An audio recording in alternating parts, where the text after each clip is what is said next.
اس آقا کو ماننے والے ہیں کہ ان کا نام لبوں پر آئے، میٹھا میٹھا منہ ہو جائے، ان کے بول بہاروں جیسے اور اصحاب ستاروں جیسے، جب وہ سیر کو جایا کرے بادل سر پہ سایہ کرے۔ اس آقا کو ماننے والے ہیں اور اس آقا کا کلمہ پڑھنے والے ہیں، اور اللہ نے یہ ہم پر احسان کیا ہے کہ ہم اس دنیا میں آئے تو ایک مسلمان کا گھر تھا، ہم اس دنیا میں آئے تو ہمارے کان میں اذان دے کر ہمیں یہ بشارت دی گئی کہ تمہیں مبارک ہو، تم محمد عربی کے غلاموں کے گھر آ چکے ہو۔ اور حضور صلی اللہ علیہ وسلم کے دور میں کسی نے حضور کے ہاتھوں سے چشمے جاری ہوتے دیکھ کر کلمہ پڑھا، اور کسی نے چاند کے 2 ٹکڑے ہوتے دیکھ کر کلمہ پڑھا، اور کسی نے حضور صلی اللہ علیہ وسلم کو کھجوریں اگاتے دیکھ کر کلمہ پڑھا، اور کسی نے حضور کے چہرے والضحیٰ کو دیکھ کر کلمہ پڑھا ہے، اور کسی نے واللیل زلفیٰ دیکھ کر کلمہ پڑھا ہے۔ لیکن حضور صلی اللہ علیہ وسلم کا دور تھا، ایک شخص حضور کی بارگاہ میں آیا اور کلمہ پڑھ کر مسلمان ہو گیا، اور جب محفل برخاست ہوئی، مجلس ختم ہوئی،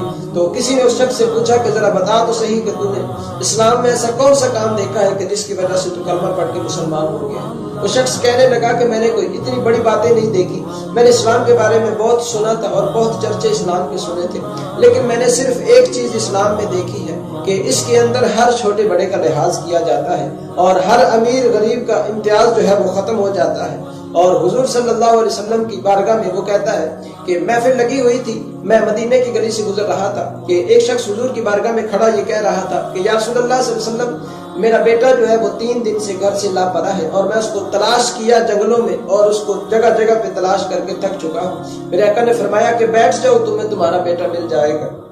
غیبدان نبی صلی اللہ علیہ وسلم نے ارشاد فرمایا کہ بیٹھ جاؤ۔ جب وہ شخص بیٹھ گیا تو اتنے میں ایک اور شخص آیا اور وہ آ کر عرض کرتا ہے آقا میں نے اس کے بیٹے کو فلاں جگہ پہ کھیلتے دیکھا ہے۔ میرے آقا دو عالم صلی اللہ علیہ وسلم کے وہ صحابی جب بولے اور بول کر بتایا کہ اس کا بیٹا فلاں جگہ پہ بچوں کے ساتھ کھیل رہا ہے، اور اس شخص کے سینے میں باپ کا دل دھڑک رہا تھا اور اس کی محبت شدت اختیار کر گئی اور وہ اٹھا اور اس نے جانے کا ارادہ کیا۔ میرے آقا نے اس شخص کو اپنے پاس بلایا اور پاس بلا کے میرے آقا نے فرمایا کہ جب تم اپنے بیٹے کے پاس پہنچو اور ان بچوں میں کھیلتا دیکھو تو تم اس کو دور سے بیٹا بیٹا کہہ کر پکارنا نہ شروع کر دینا، بلکہ تم نے اس کا نام لینا ہے اور اس کو اپنے پاس بلانا ہے اور اپنے پاس بلا کے اپنے بیٹے کو گھر لے جانا اور جا کر اس کو باپ کا پیار بھی دینا اور اس کی ماں کے حوالے کرنا تاکہ وہ بھی ممتا کا پیار دے سکے۔ میرے آقا نے فرمایا لیکن تم نے اس کو ادھر بیٹا بیٹا کہہ کر نہیں پکارنا بلکہ اس کے نام سے پکارنا ہے۔ وہ شخص عرض کرتا ہے آقا وہ میرا لخت جگر ہے، وہ میرا بیٹا ہے،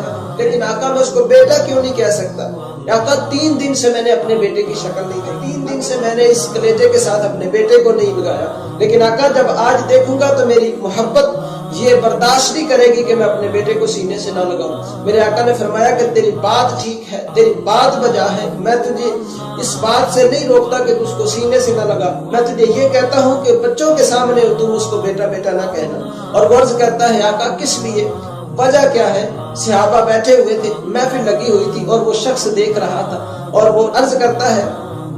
آقا کس لیے میں اپنے بیٹے کو سینے سے نہیں لگا سکتا؟ میرے آقا نے فرمایا کہ جب تو اپنے بیٹے کو دور سے بیٹا بیٹا کہے گا اور ان بچوں میں یتیم بچے بھی کھیل رہے ہوں گے، جب تیری آواز ان یتیم بچے کے کانوں میں پڑے گی تو ان کے سینے میں جو دل دھڑکتا ہے وہ دل ٹوٹ جائے گا، دل جو ہے وہ شکستہ ہو جائے گا اور ان کو خیال اور تصور یہ آئے گا کہ کاش آج ہمارا باپ زندہ ہوتا تو ہمیں بھی آج بیٹا بیٹا کہہ کر پکارتا۔ میرے آقا نے فرمایا کہ ان کا سینہ پھٹ جائے گا، ان کے سینے میں جو درد ہے وہ شدت اختیار کر جائے گا، اور اس لیے تم ان کے دل کا خیال کرتے ہوئے اور ان کی عزت نفس کا خیال کرتے ہوئے تم اپنے بیٹے کو نام سے پکارنا اور اٹھا کے گھر لے جانا اور اس کو پیار بھی دینا اور اس کی ماں کے حوالے کرنا، وہ بھی اس کو پیار دے۔ وہ شخص کہنے لگا کہ میرے دل نے اس بات کی گواہی دی کہ تو اس سچے نبی اور سچے اسلام کو کیوں نہیں مان لیتا کہ جس کے اندر ہر انسان کی عزت نفس کا خیال کیا جاتا ہے۔